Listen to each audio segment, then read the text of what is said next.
Hello, folks. I am Alan for today's news. I will be reading, speaking about world news, interesting news, news to keep you entertained, and news to keep you informed.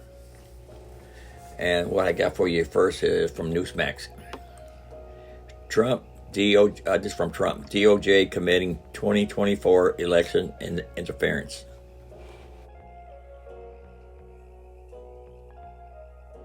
Former President Donald Trump said Democrats and the Biden administration already are engaging in 2024 election interference. Trump took to Truth Social on Wednesday morning, 2 days after U.S. Special Counsel John Durham released a report saying the FBI lacked actual evidence to investigate Trump's 2016 presidential campaign and relied too heavily on tips provided by Trump's political opponents to fuel the probe. Was being framed by the FBI and the DOJ.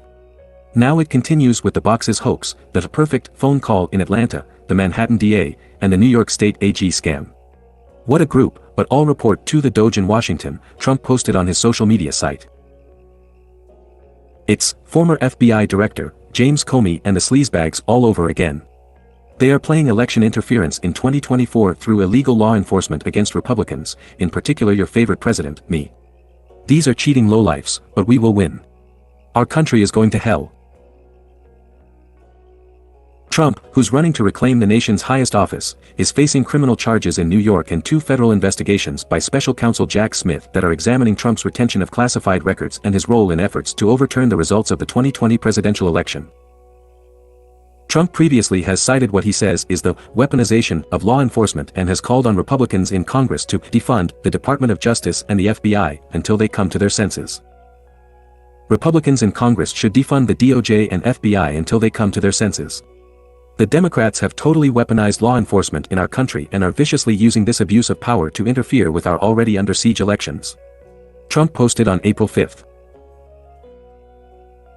2 days earlier, Trump called Smith a radical left lunatic and a totally biased thug in a Truth Social post. Okay, and this from Newsmax, but it actually originated from Reuters. And let me go to the next one here. This from Newsmax.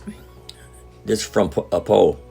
2 in 3 Floridians want Trump over DeSantis.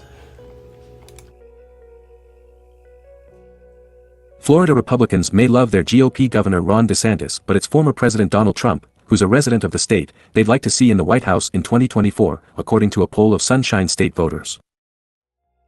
Despite recent legal battles and DeSantis' unofficial moves into the spotlight, 69% of registered GOP Floridian voters say they will back Trump in 2024, according to the poll conducted by Florida Atlantic University in Main Street Research. 18% of survey participants say they somewhat support Trump. Survey participants said they would back Trump 59% over DeSantis at 31%. Former President Trump continues to be a strong candidate for the Republican nomination. His support appears durable and consistent, said Kevin Wagner, an FAU political science professor. The poll talked to 1,081 registered voters in Florida between April 13th to 14th.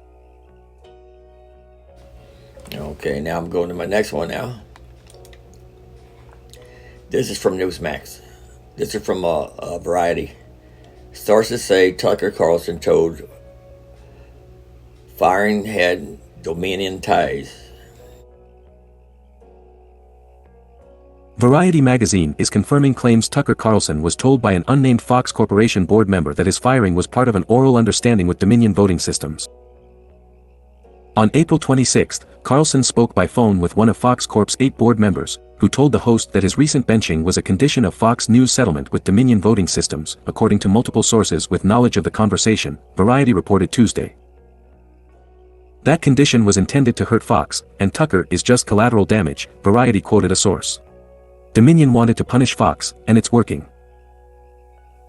Variety, one of the nation's leading entertainment news publications, claimed the alleged Carlson ouster proviso was not put in writing on the settlement documents but agreed to orally during negotiations.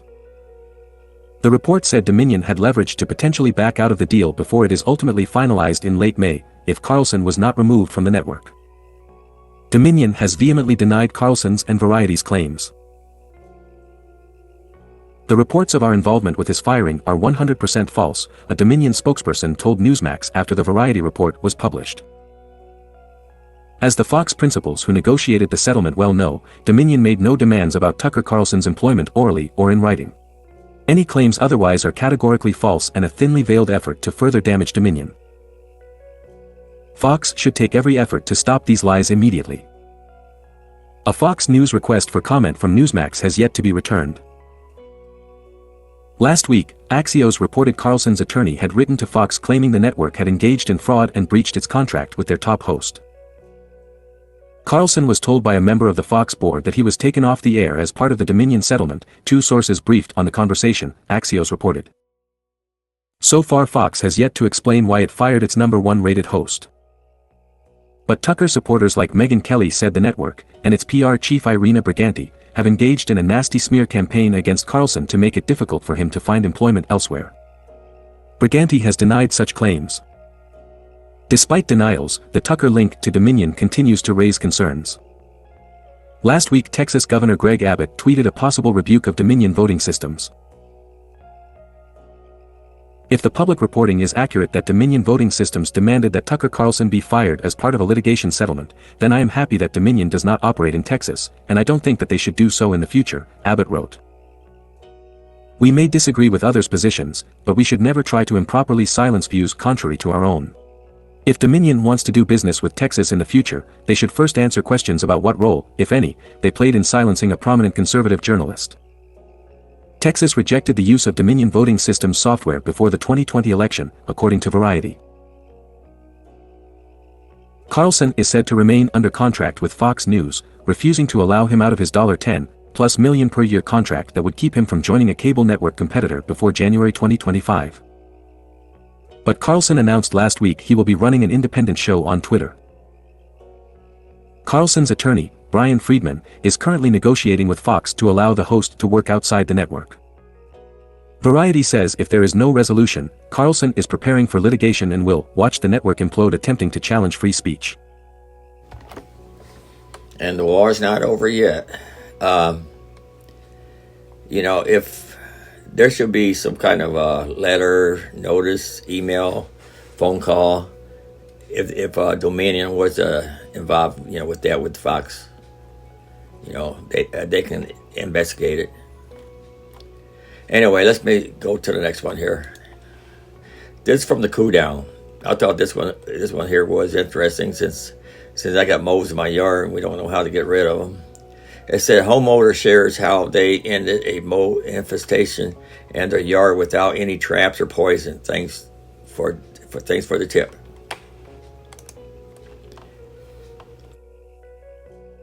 Though moles are cute, they're not the kind of critter you want living in your lawn. Moles tunnel beneath your lawn, creating unsightly molehills.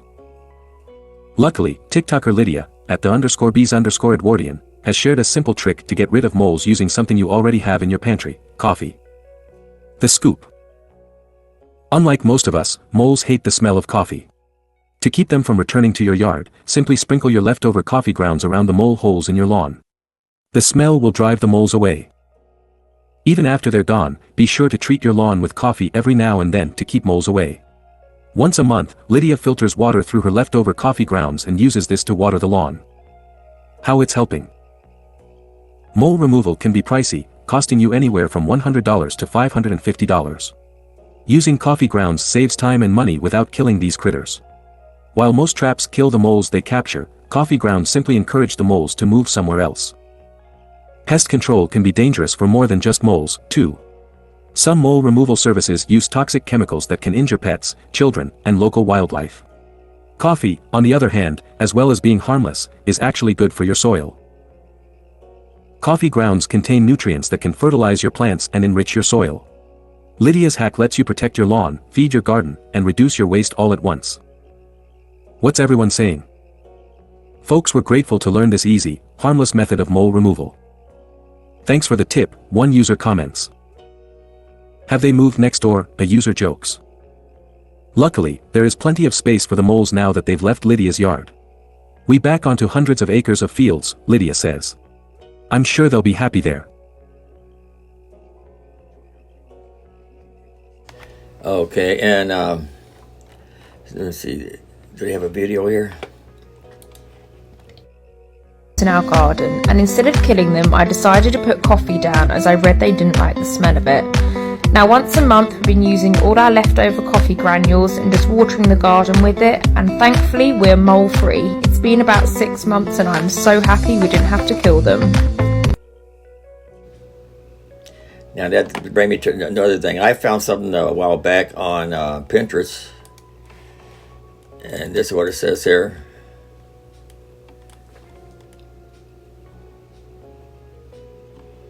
I won't read that. Anyway, it said, found this on Pinterest. How to get rid of ground moles with Dawn soap.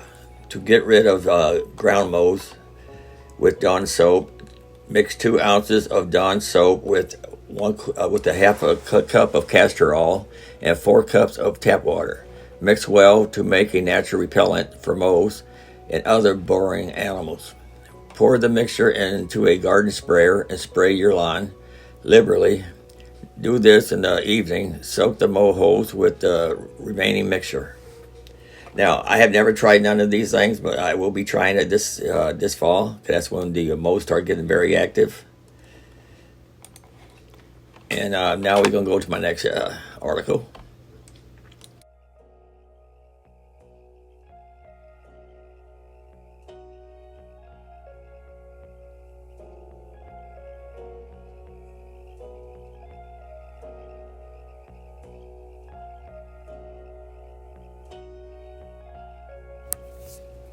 Okay, this is from Business Insider. The U.S. has a new friend in the Mediterranean that could help it isolate Russia, but not everybody in NATO is happy about it.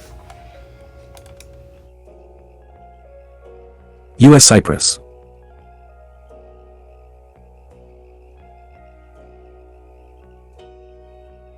Relations are picking up, as shown by increasing military exercises and exchanges. Cyprus long had close ties with Russia, but it has turned to the West in recent years. That trend is a problem for Turkey, which has its own disputes with both the US and Cyprus. Full screen. In April, the nuclear-powered submarine USS San Juan docked in the port of Limassol in Cyprus. The submarine's visit was clear evidence of the US and Cyprus's shared commitment to promoting security and stability in the region, the US ambassador to the island country said after visiting the boat with recently elected President Nikos Christodoulides.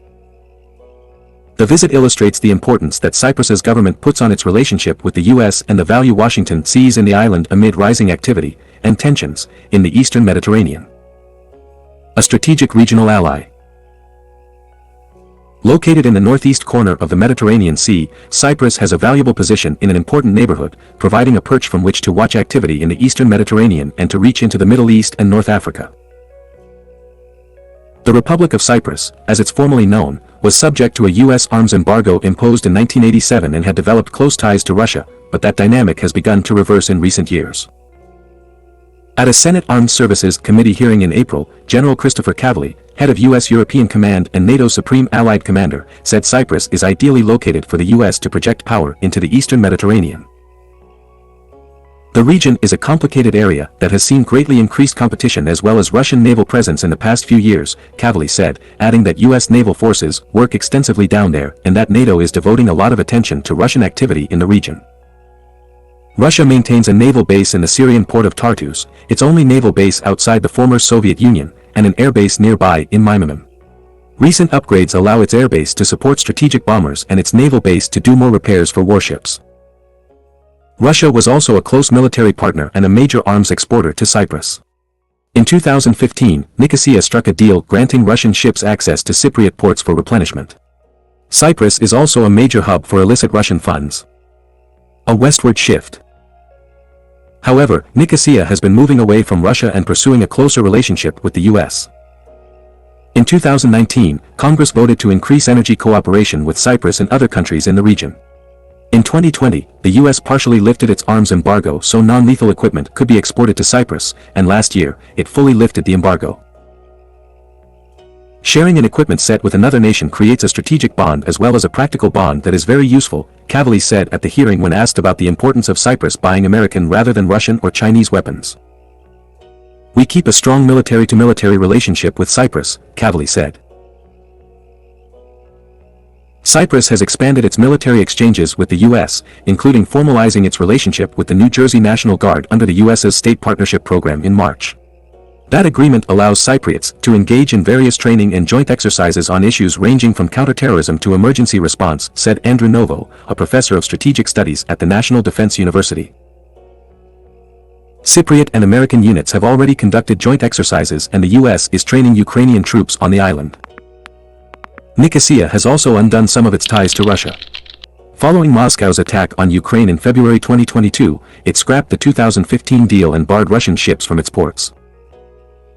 Christodoulides, who took office in March, has strong Western credentials and wants to continue his predecessor's efforts to bring Cyprus and the U.S. closer and to promote Cyprus as a force for stability in the Eastern Mediterranean, Novo told Insider. Unhappy neighbors. Burgeoning U.S.-Cyprus ties would appear to benefit NATO, but not all of the alliance's members are happy about it. Following USS San Juan's arrival in April, Turkey publicly backed a statement by the Turkish Republic of Northern Cyprus, a breakaway territory that only Turkey recognizes, that criticized the visit. The Turkish statement described the U.S. as taking actions at the expense of disrupting the balance on Cyprus and called on Washington to reconsider these policies. Novo said he doubted that Ankara had a genuine objection to U.S. warships visiting Cyprus. These activities present no real concern for Turkey and are not militarily significant for Cyprus, he added, calling the submarine's visit symbolic. U.S. submarines also visited the island in 2022 and 2021. Rather, Novo added, Turkish leaders are uncomfortable with the new close ties between the U.S. and Cyprus. Okay, and there's more to read on that if you want to read the rest of it, not a whole lot more. I'm going to my next one now. This from USA Today. I thought this one was really interesting. April 1895 versus April 2023. Temperature comparison does not disprove climate change. Fact check.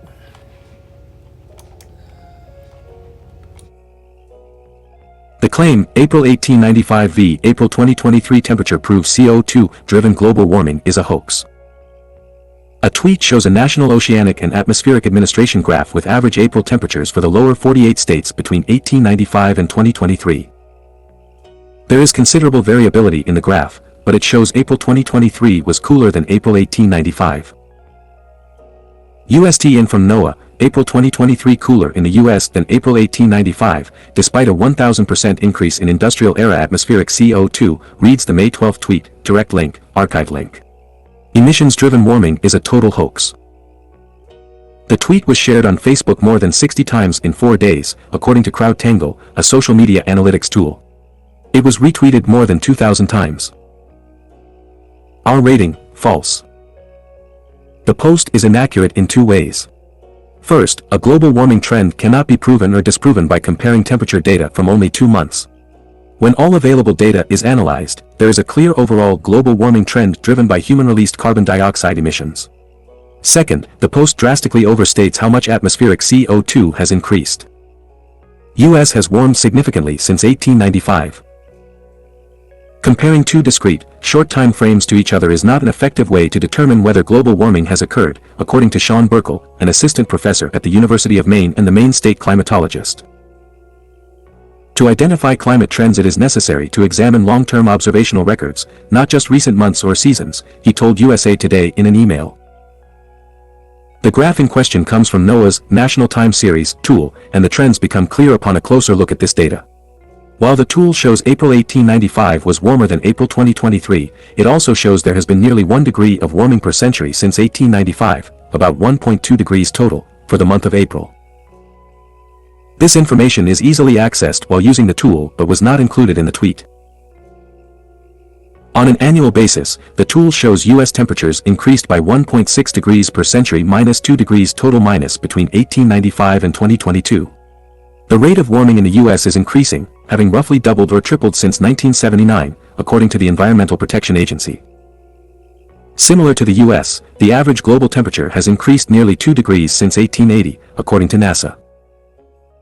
You can almost always find a shorter time or more local record to seemingly contradict the long-term global warming trend, Gavin Schmidt, director of the NASA Goddard Institute for Space Studies, previously told USA Today. They don't though. Global warming is driven by greenhouse gas emissions caused by human activity. The Post also claims there has been a 1,000% increase in industrial-era atmospheric CO2. That is wrong. Instead, atmospheric carbon dioxide is now 50% higher than it was before the Industrial Revolution, reads the NOAA website. While this increase is smaller than the amount stated in the Post, CO2 released as a result of human activity is driving modern global warming, Josh Willis, a NASA climate scientist, previously told USA Today. Fact check: global temperatures and atmospheric CO2 levels are correlated, contrary to claim. CO2 and other greenhouse gases cause warming by slowing the release of heat into space. The consequences of this warming are readily observable. For instance, the warming-induced melting of the Greenland and Antarctic ice sheets has contributed to sea level rise. Scientists know human CO2 emissions are causing this warming because the amount of warming we see matches what we expect based on the increased CO2 we've added, Willis said in an email. The timing of the warming matches the timing of the CO2 increase caused by people. Not only that, the timing of global sea level rise matches the CO2 increase. The type of carbon in the excess CO2 found in the atmosphere is also the same type of carbon found in fossil fuels, he said.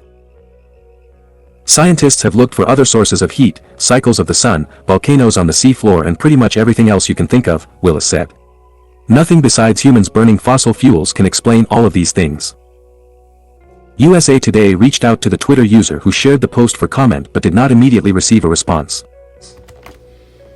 Okay, and that's all I got on that one there. I got fact check sources too. If you want to go to the page, all the links will be in my description box like always. Let me go to the next one. This from the Daily Beast. Russian hit team feared in suspected poisoning of U.S. citizens. The head of a US-based nonprofit that fights against Russian repression, the Free Russia Foundation, says she was possibly poisoned by some nerve agent while on a recent trip to Europe, in a possible sign that Russia's poison team is targeting critics again. There is a suspicion that during my recent trip to Europe I was poisoned, possibly by some nerve agent, investigated by one Western intelligence agency. I still have neuropathy symptoms, but overall I feel much better, Natalia Arno, who has lived in the US for a decade, said in a social media post. Arno's symptoms set in while she was on a trip to the Czech Republic early this month, according to independent Russian news outlet Agentstvo, which described the founder as a US citizen. Arno did not respond to a comment request from the Daily Beast by time of publication. She doesn't appear to be alone. At least 2 other Kremlin critics have reportedly been targeted in suspected poisoning attacks since 2020, including former US ambassador to Ukraine John Herbst, according to Agentstvo. The alleged attack on Herbst allegedly took place 2 months before the war in Ukraine, according to 2 sources familiar with the incident who spoke to the outlet. The former diplomat declined to share a comment when contacted on Tuesday. In Arno's case, she said that she returned to an open hotel room door on the day of the suspected attack. She checked the room for bugs or listening devices, and did not find any. But she did notice her room was filled with a strange smell similar to the aroma of cheap perfumes, she said. In the second city, after a busy day of discussions and meetings, I returned to my hotel in the evening and found the door to my room slightly open. First thought, is Comrade Major really waiting inside? Arno said, adding that she later woke up at 5 a.m. in acute pain with strange symptoms. Okay, if you want to know more about this article, this be in my description box. It's more to read. And I'm going to my next one here. This is from Business Insider. No one knew a U.S. aircraft carrier water tank had jet fuel in it until the unaware crew hooked it up to the drinking water system, Navy report says. The Navy acknowledged that it found jet fuel in the drinking water aboard the carrier USS Nimitz. Sailors previously told Insider that the situation was far worse than what the service initially revealed. A new investigation says that no one realized a water tank was polluted with jet fuel for more than a year. An unused water tank on a U.S. Navy aircraft carrier was polluted with jet fuel for at least 17 months before anyone realized it, a newly released investigation said. The crew found out when they connected it to the drinking water system. As water with an unusual odor came out of the drinking fountains late last summer, the problem started to become clear, but even then, some weren't completely aware of the severity of the problem. This week, the Navy published the results of an investigation into how jet propellant 5, a kerosene-based fuel used in military aircraft and simply known as JP-5, contaminated the potable water aboard USS Nimitz. The contamination led to nearly a dozen of the Nimitz's sailors reporting concerning symptoms that Navy officials would later acknowledge could have been the result of JP-5 exposure. Sailors on the Nimitz first noticed that the ship's potable water smelled and tasted like jet fuel on September 16th of last year, but the problem started at least a year before that. And there's more to read on this if you want to read the rest of it. The link will be in my description box. I'm going to go to the next one now. This from the Daily Caller. This is from BARR. Banking reports implicating Biden family and corruption can be used against any one of us.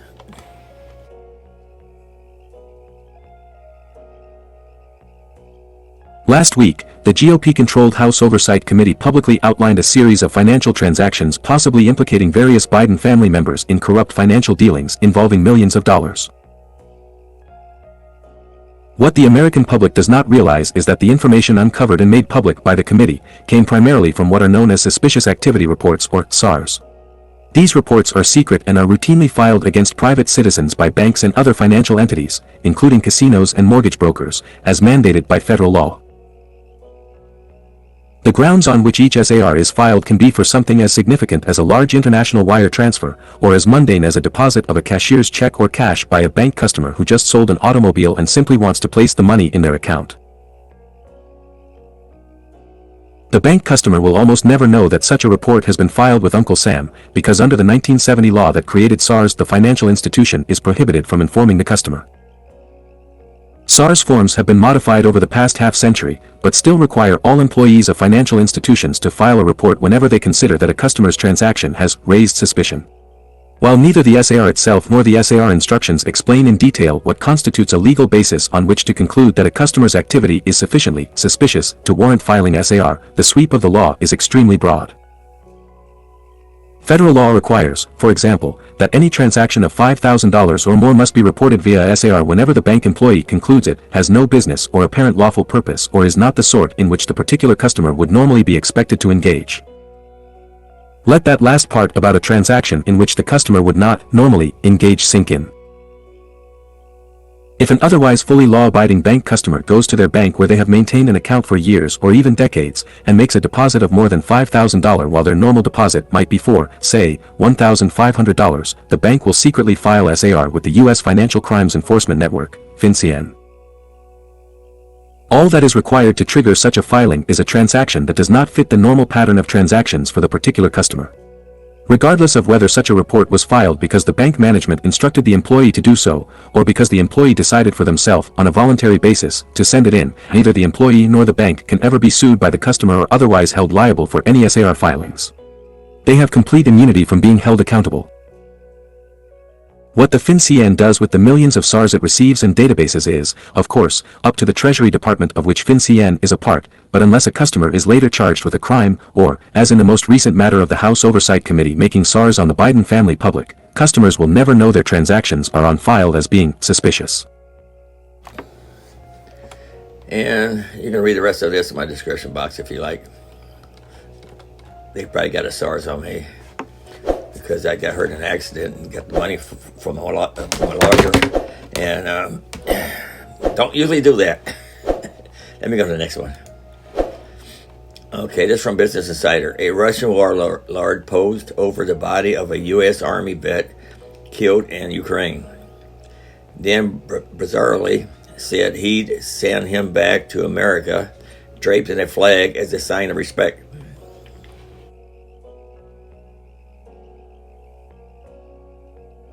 Wagner mercenary leader Yevgeny Prigozhin posed over the dead body of a U.S. Army veteran in Ukraine. The man has been identified as retired Army Staff Sergeant Nicholas Mamer. Prigozhin bizarrely said the mercenary group would send the body back to the states covered in an American flag. Russian oligarch turned warlord Yevgeny Prigozhin posed over the dead body of a U.S. Army veteran who died while fighting in Ukraine, according to a video posted on Telegram.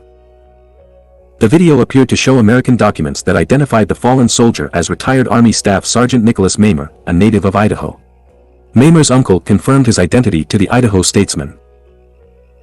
In the video, Prigozhin oddly said the group will send the body back to the U.S. covered in an American flag as an act of respect. So we will hand him over to the United States of America, we'll put him in a coffin, Cover him with the American flag with respect because he did not die in his bed as a grandpa, but he died at war, and most likely a worthy death, right? Prigozhin said in a video, according to a translation by CNN. Full screen. Retired Lieutenant Colonel Perry Blackburn, a close friend of Maymer's and founder of the nonprofit AFG Free, a group with which Maymer was working in Ukraine, told CNN that Maymer was in a building in Bakhmut that collapsed after being hit with artillery fire. Okay, and there's more to read on that if you want to read in my description box. Not a whole lot more. Let me go to the next one here. Okay, this one from USA Today. This is from On Politics. Whistleblower alleges removal from Hunter Biden IRS probe. Why it matters. Hi there, On Politics readers. The investigation into Hunter Biden for potential tax violations might have gotten a little more complicated. A whistleblower at the Internal Revenue Service told lawmakers his entire team was removed from the investigation into Biden, USA Today reporter Bart Jansen writes. Why this matters. This comes after IRS Commissioner Daniel Weffel testified to the House and Ways and Means Committee April 27 that no one at the agency would be retaliated against. And that's all I got on that one there. It said here, however, the lawyers for the disclosure whistleblower disagreed, calling it an obstruction of congressional inquiry. Yeah. Hunter got his father behind him, you know. His father pulling strings is what it is. Joe Biden is evil. He does that stuff against the law. He's pulling strings, but he shouldn't be. Okay, here one from USA Today. This is a part of that one story I was just showing you. IRS whistleblower alleges removal of entire investigation team from the Hunter Biden probe. This is more of a reading, I think. Washington, a whistleblower at the Internal Revenue Service, which is investigating Hunter Biden for potential tax violations, told lawmakers Monday his entire team was removed from the probe, according to a letter from his lawyers obtained by USA Today. The letter said the IRS Criminal Supervisory Special Agent was informed that he and his entire investigative team are being removed from the ongoing and sensitive investigation of the high-profile, controversial subject about which our client sought to make whistleblower disclosures to Congress. The Justice Department informed the whistleblower about the change. IRS Commissioner Daniel Weffel had testified on April 27 at the House Ways and Means Committee that no one at the agency would be retaliated against. I can say without hesitation there will be no retaliation for anyone making an allegation or a call to a whistleblower hotline, he said. Lawyers for the undisclosed whistleblower disagreed. However, this move is clearly retaliatory and may also constitute obstruction of a congressional inquiry, said the letter from Tryon Levitt, president of Empower Oversight, a group representing whistleblowers, and Mark Lytle, a partner at Nixon Peabody. Our client has a right to make disclosures to Congress, the letter added. Any attempt by any government official to prevent a federal employee from furnishing information to Congress is also a direct violation of long-standing appropriations restriction. President Joe Biden said he would leave decision-making in criminal cases to the Justice Department, and he has, according to White House spokesman Ian Sams.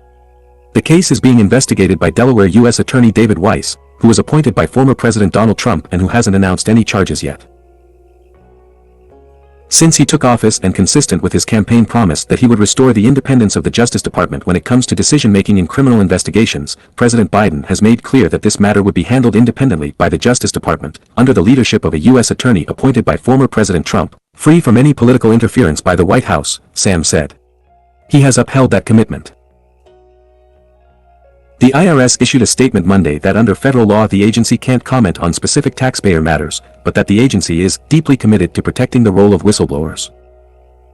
As IRS Commissioner Danny Werfel has stated, we will not tolerate retaliation against any IRS employee making a whistleblower allegation, the agency statement said. When suggestions of wrongdoing are raised, we work with all appropriate parties, including the Treasury Inspector General for Tax Administration, to ensure the integrity of the whistleblower process is safeguarded. Yeah, I wouldn't trust the IRS anyway. There's more, a little more to read on that if you want to read the rest of it. I'm going to my next one now. I love whistleblowers. This from Business Insider. Ukrainian troops used wedding drones and Google Maps to batter Russian forces during the war's chaotic early days, commander said. In the days after Russia's invasion last year, Ukrainian forces need help targeting Russian troops. One Ukrainian artillery unit relied on help from Ukrainian civilians to guide their strikes. Using repurposed drones, cameras and phones, and Google Maps, that unit put rounds on its targets. Hobby drones and Google Maps were designed to enhance human life, not to end it, but when Russian tank columns seemed to be closing in on Kiev in the days after Russia's attack on February 24, 2022, desperate Ukrainian defenders found they had two unlikely assets.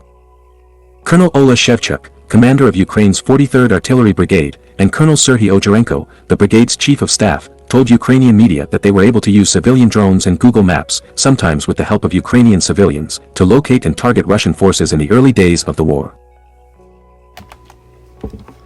And there's a little more, there's more to read on that. If you want to read the rest of it, I'm going to my next one now.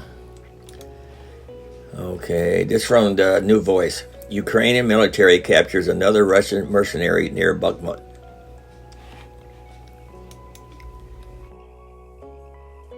Veterans PMC consists of motivated fighters who served in the military or other law enforcement structures, the report says.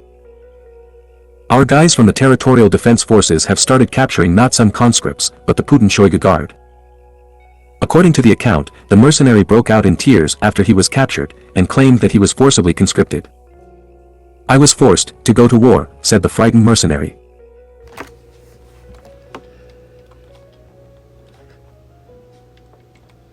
And that's all I got on that one there. Oh, it says here, they said, go or we'll put you in jail. Let me see something here about this video. Вільна! Шановні побратими, шановні товариші, шановні бойові друзі, шановні герої, тому що ви герої, ви сьогодні створили новітню історію, чергова сторінка нашої війни. Дякую за вашу роботу, за ваші результати, за знищення ворога підступного, який вторгся на нашу землю. І хочу ще раз вам побажати, щоб після виконання бойових завдань ви поверталися до своїх підрозділів живими і неушкодженими. Слава Україні! Героям слава! До зустрічі! Mercenary. Okay, They said, go, or we'll... Okay, that's all I got on that one there. We'll go to the next one now, which will be my last one. This from Insider. Iranians are putting their livers, Karina, and testicles up for sale on Telegram to pay off debts amid rocketing inflation and properties.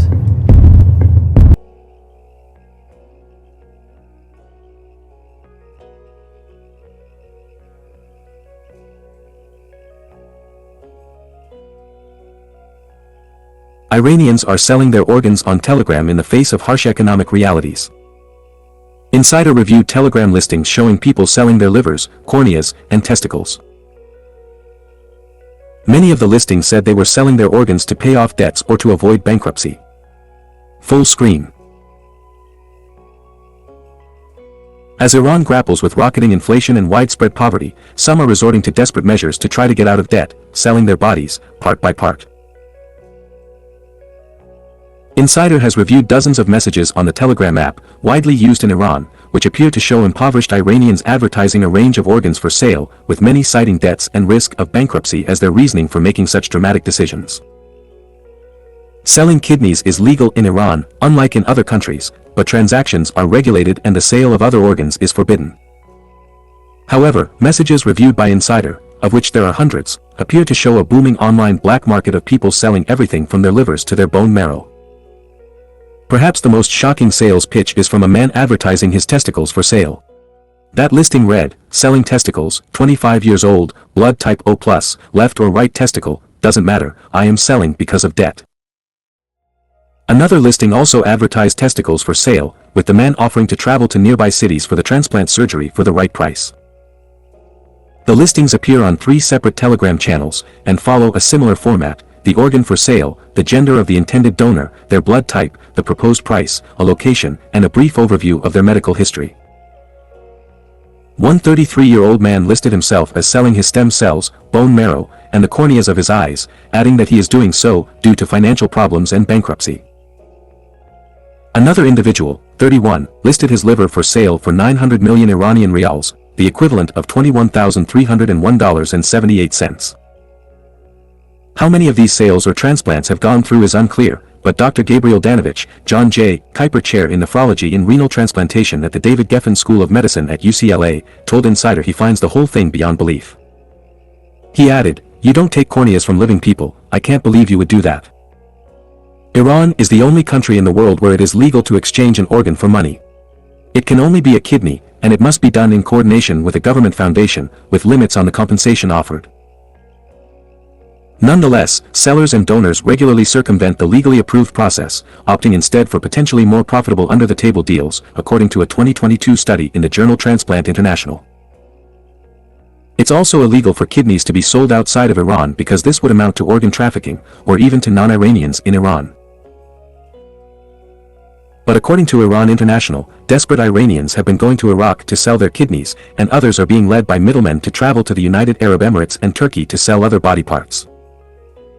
It's unclear from the Telegram messages whether these listings, which appear in Farsi, the Iranian language, are targeted at international clients or Iranians. According to Carmel Melamed, an Iranian-American journalist, it's not a new phenomenon for Iranians to circumvent the official avenues to sell their kidneys, nor is it unheard of for people to sell other organs. What's changed, he said, is how the economy appears to be making it more common. The only difference between the situation today and in the past is that the economic situation is worse today in Iran because of the rampant corruption and hyperinflation caused by the Ayatollah regime there, Melamed told Insider. He added that the struggling economy in Iran has led to much of the population being unable to afford food or household staples, leading some to decide to sell their organs to feed themselves and their families. Iran has one of the highest inflation rates in the world, with economic forecasts anticipating hyperinflation in the coming months. The economy has been hammered by COVID-19, international sanctions, as well as by corruption.